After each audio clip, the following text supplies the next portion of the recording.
Hey there, and welcome to the Elliott Confidential Podcast. I'm Christopher Elliott, and I am joined by my boys, Iden and Aren. Hello. Hello. Been a long time. Yeah. Been a long time. I feel a little bit guilty because it's been so long, but I'll get over it. How about you guys? Well, you know what? We've been doing a lot. It's been super busy. I've actually been just finishing finals, so it's not like we've been doing nothing. Unfortunately, your favorite podcast editor has been overloaded with work. Thank you, Professor John. Ha ha ha. All right. Wait, you're calling him out by calling name? him out, Yeah, Professor. by first Okay, name. all right. There you go. Yes. Okay, Okay, well, I've just been doing nothing the whole time. Oh, yeah, right. Just been sitting around Yeah. watching YouTube.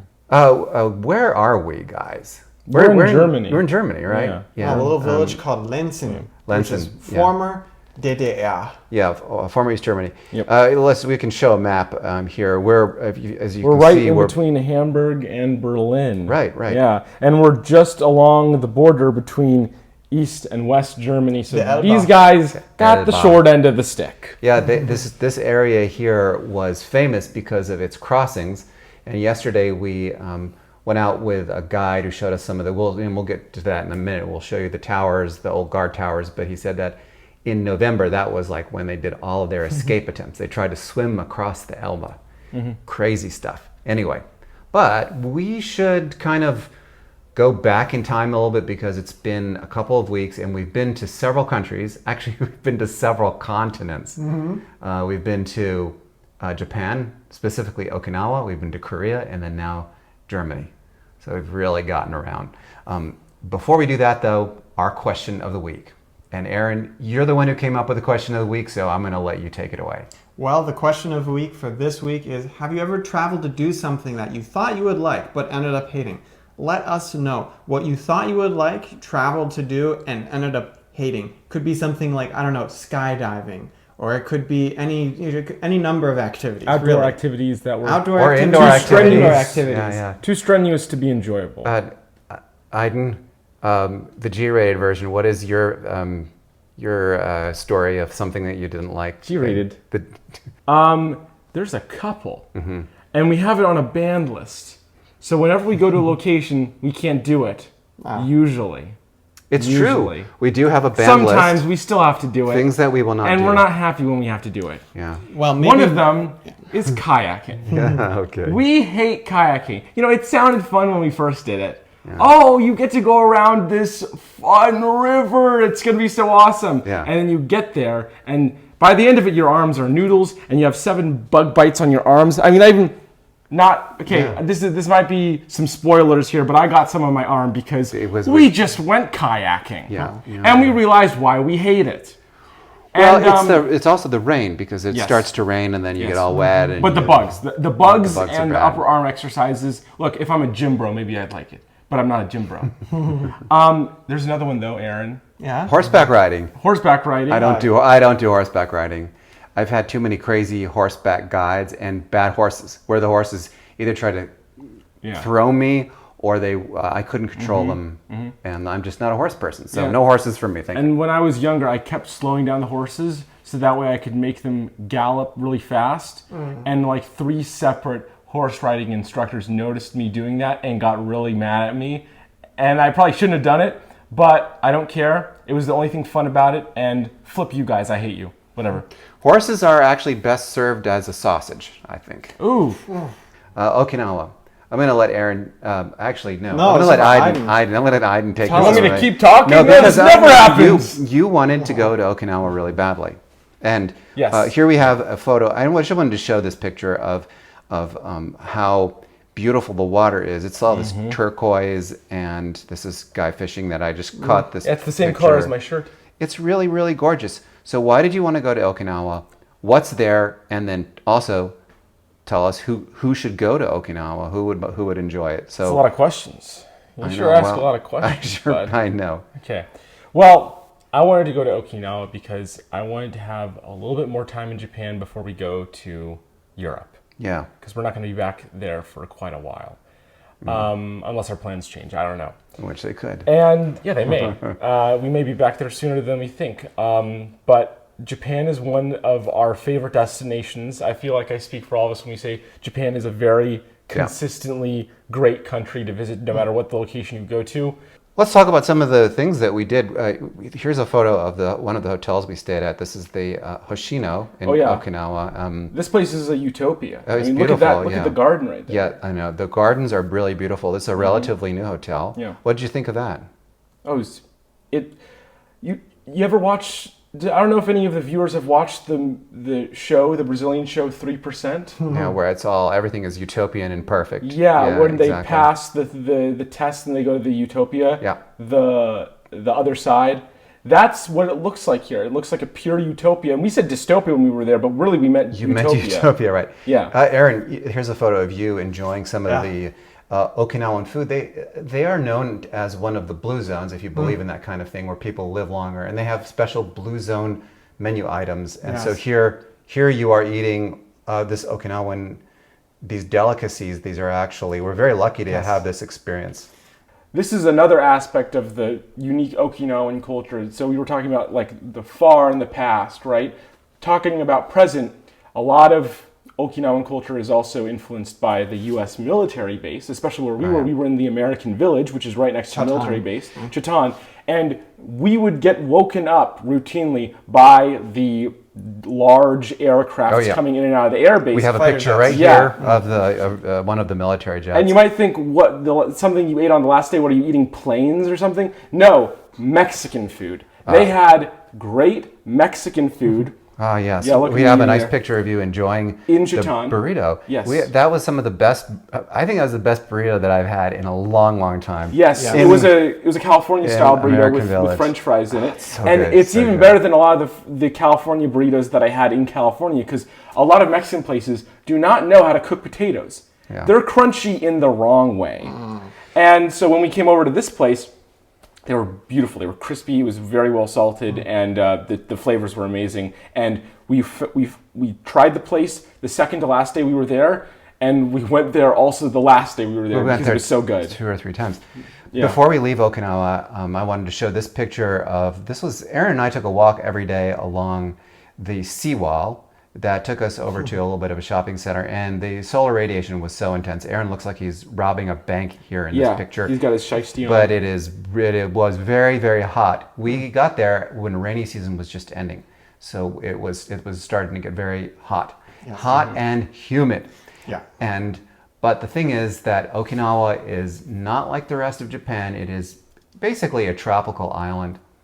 If you like warm weather, if you're fascinated by longevity and you want to try some of the blue zone things that they have in Okinawa, or if you just like beautiful oceanscapes, Okinawa is definitely a place that you should check out. Moving right along to Korea, that was our next stop. We were in Korea for almost 2 weeks, and we have all been to Korea before. Aiden has never been to Seoul, and we were in Seoul for a couple of days before we moved on to Europe. And so I'm going to ask you, Aiden, what did you think of Korea? We have a picture here of your brother next to this is the main tourist attraction in Seoul. I don't think, were you with us for this? I don't think you were. I think it's like Gyeongbokgung Temple or something. Yes, I know. I didn't even want to try to pronounce it because I know I'd mispronounce it. Gochujang Temple, okay. Now, Seoul is known for many things. It's known for its delicious bibimbap. But for us, Seoul really is the place for synonymous with Americanos, because every place sells really good coffee. That's yeah. What did you think? Western food, Americanos, French food, bakeries. I mean, really, if you're going to compare the Western food scene in Japan to Korea, there's almost no comparison. If you're in Japan, you're going to eat Japanese food, and the Western food is not going to be the greatest. In Seoul, however, it is amazing.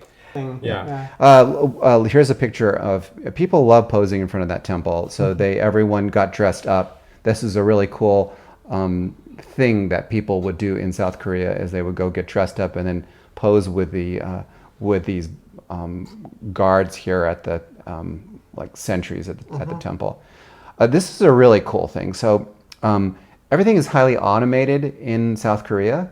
It's very similar to Japan, and we went to a restaurant where we were served by a robot, and the robot was much faster than any person. I couldn't believe it. We put the order in, it went out, it came back with the food. Yeah, it was very good, cool. It was very cool, but this particular place had horrible food. Yeah, I didn't like the food. I was happy with my tteokbokki. Tteokbokki is worth spicy it, totally with worth it. rice. But the Chinese type food, the fried stuff is like awful.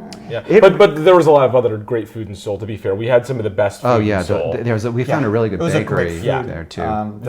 We talk about this is the third time we're mentioning. There was another bakery too that did kind of an old school European bread, and we went there once. But anyway, oh yes, do you remember where I that? got the the bread there was very good. I forget what it's called, but it had like crazy interior design. It was very rustic. Here's a picture of some umbrellas. You would think that these were I got a shot from above maybe a bridge or something like that, but this is actually this is an art exhibit. But it does rain a lot. We found that it rained quite a bit when we were in Korea at this time of year. So if you're going to South Korea and you're looking for good weather, maybe June, early July is not the best time. I don't know when the good weather is, but it wasn't. We were there in October, and the weather. Yeah, the way Korea is it's kind of gray. It just always is kind of gray. It's not LA, You have to curb your expectations, but it's always kind of temperate, It's not going to get too cold, not going to get too hot. I think that really it's kind of like Germany in that aspect because it's, the summer it'll be a little bit rainy. Like that's just how it is. Here's a picture that you took of the area where we stayed in Gangnam, from the song Gangnam Style. And this is actually looking Gangnam Style. Gangnam Style. I thought this is Gangnam Style. Yeah, well, I'm not don't Oppa speak Gangnam Korean. Style. This is actually looking toward North Korea. We were really surprised how close we were to North Korea when we were there. It's like right there on the border. Yes. As we said before, we are now in Germany, and we're going to have a full podcast on Germany a little bit later, but I wanted to maybe hit some of the highlights. We landed in Frankfurt. Our flight from Seoul to Frankfurt was one of the longest that we'd ever taken in an economy class too. Ouch. That was 14 hours, and we flew over China and Kazakhstan and not over a couple Russia. of stands. We actually ended up going over the Black Sea and through Azerbaijan in order to avoid all of the no-fly zones. Yeah. You had Iran there, and it's like, I don't know, man. But 14 hours is a really long time to be on a plane. But we got here, and I was really surprised at how quickly we could adjust. I think going in that direction, it's a lot easier to adjust. Anyway, we landed in Frankfurt. Because all you gotta do is go to bed later. That's easy for me. Well, it's easy for you to do, yeah. We spent a lot of time in Western Germany, in the southern part of Western Germany. And one of the stories, which I just published last week on Forbes, was about a small town in a valley that got hit by a devastating flood about 4 years ago. Yeah, it was the Na Valley. Yeah, and it has made a remarkable recovery. I had a chance to interview some of the people who are trying to rebuild that area. So this gentleman here actually works for the state government. No, he's not with the Deutsche Bahn. He's actually with the roads. There were two guys. The one guy worked for the road. The other guy worked for the train. And this guy was showing us a picture of the devastation caused by the flood. It was interesting because it happened at the same time that these incredible floods hit Texas. So we were talking a lot about the differences and the similarities between what happened. But it happened during Texas. COVID, actually, all of these floods. 21, right, 21. Exactly. You can see the flood lines on a lot of the buildings. It was really, really high, and it's amazing that people are rebuilding in that area, but they are. And the real catch is that the way that they're rebuilding is that they're trying to rebuild in a green way. So they're putting up solar panels, all the protection, the flood protection, but they're also making sure that it's all very sustainable, which is something that I have been covering lately. Yeah. Then we jumped over to a place called Senftenberg. Yeah, Senftenberg is interesting because it basically used to be an old East German mining facility. They mined coal there. Yeah. And then once they were done with the coal, they decided to fill it up with water. Really interesting story. Yep. We met with a guide who actually worked in that coal Yeah, he was mine. an engineer, right? Yes. This is an engineer. And the whole story about how that got filled up with water and how then they managed to actually create an artificial bird sanctuary in that lake. It's fascinating. I have absolutely no idea why they did it, but now that they have it, it's Better than pretty leaving cool. it as an open strip mine, I guess. Yeah. Yeah. Yep. But And- stay tuned because I'm going to have the story on that real soon. And this is the place where I discovered Radlers. Radlers. Oh gosh. Yeah, very good. Yes. Radlers What and is Yumster. you have to explain what the radler A is. Radler is a mix, I think it's 50% lemonade and Yes. 50% beer.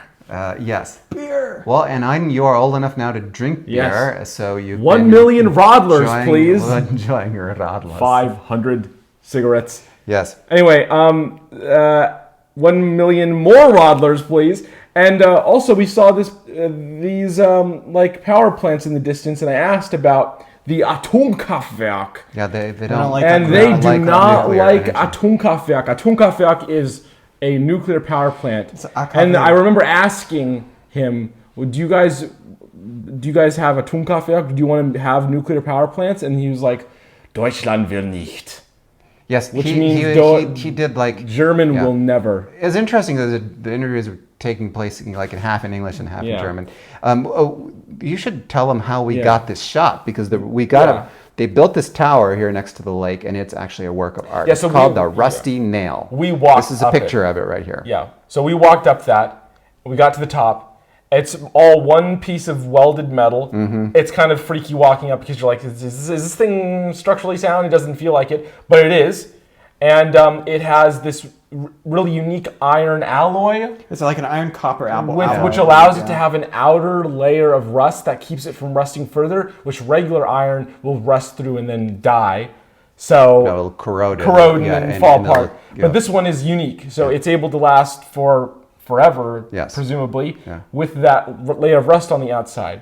But yeah, anyway, so up top there is when I learned that Germans really do not like nuclear power. Yeah, and here's our guy. This guy his name is Heinz. He's showing us the lakes here that used to be old strip mines. So 30 or 40 years ago, the whole area was very polluted, and it was they were mining the coal and burning the coal for power, and everything has changed. It is now unrecognizable from the way it used to look. We're jumping around here because we also went to a place that was volcanic and had. It is volcanic. Well, it is. It's not active, so It is active. it's But just less, very, very less not, active. yeah, Less not active. very active. And this is a place called Vulkaneifel, and Yes. we did something there that I never thought that we would ever do. Aaron, Yes. So- you're still very impressed by this. Oh yeah. Well, firstly, just an explanation. Vulkaneifel is like just a volcanic area. It has a bunch of craters which are created by volcanism and a bunch of hills that are created by volcanism. And so because of that, there's a bunch of lakes which are created by the craters and a bunch of hills, etc. Now, because of the volcanism, there is also a bunch of water that exists. I don't know where it exists, but water exists that is constantly being mineralized and processed in such a way that if you find the right place, you actually get sparkling water coming out of the tap. Now, and I didn't expect this. We managed to find ourselves such a tap. That's right here. We got a it's- picture of it. Yeah, it's not necessarily everyday drinking water because it has way too much iron in it. But this part of Germany, Vulkaneifel, is very, very famous for its seltzer water, its water in general, it's mineral water. And we were able to, at this tap, basically just there's water coming out, take it, and it's sparkling water coming out of the ground. That's just amazing. It's Yeah. incredible. Yeah. I promised that we would talk a little bit about where we are right now. And again, we're going to have much more in a future podcast. But we were able to go out with this gentleman here who works for an NGO, and they are restoring some of the wetlands near the Elbe.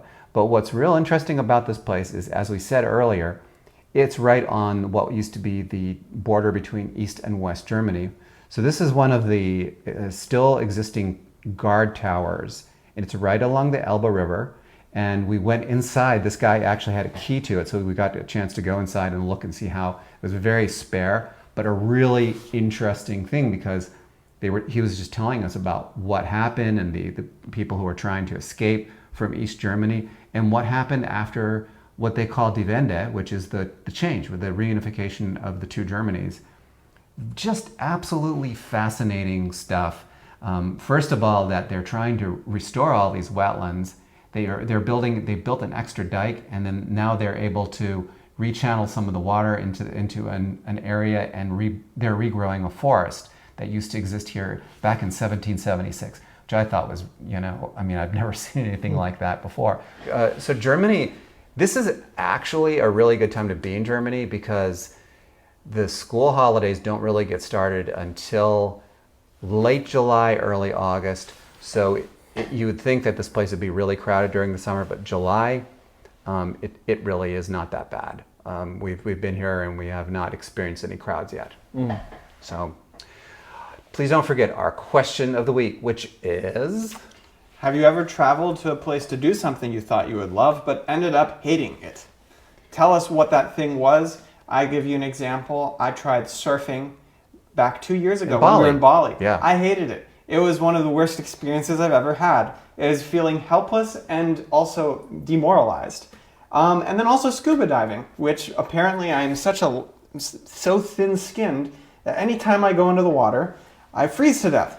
Very miserable experience. I don't recommend it. I didn't see very much either when I was scuba diving. Okay, for me, it's windsurfing. I can't. You did windsurfing? I liked windsurfing. I don't like though. windsurfing. Oh, geez. Windsurfing was fun. It's horseback riding and windsurfing. Yeah. And I thought I was going to like it, but I didn't. Anyway, please tell us your things that you thought you would like, but you didn't like. We will see you in our next podcast, which is going to happen much sooner than our last one. We're sorry about missing a couple weeks. Anyway, we'll see you soon. Bye. Damn you, John. All right. Bye-bye. Bye-bye. Bye.